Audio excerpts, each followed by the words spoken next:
name is John Devenario, a BSIT 1 Block 8 student. And for today's video is ipapakita ko sa inyo yung ginawa kong dream house sa SketchUp.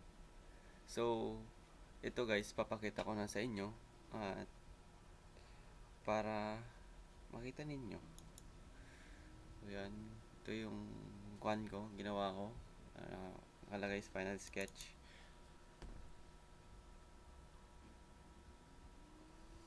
Then, yan na. Makikita nyo na siya.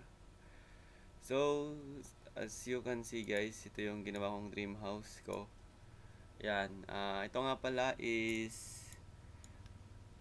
150 square meter. Yan. So, nakikita nyo naman is yung mga ito is glass ito. Glass yan na tinted. Yan. Glass yan mga yan. Ito yung front door ko. Yan. So,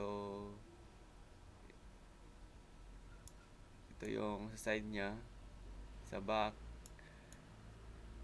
side, and then dito is yung bubong. Yan.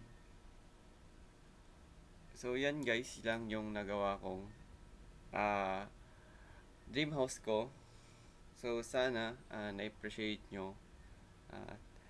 Maraming salamat.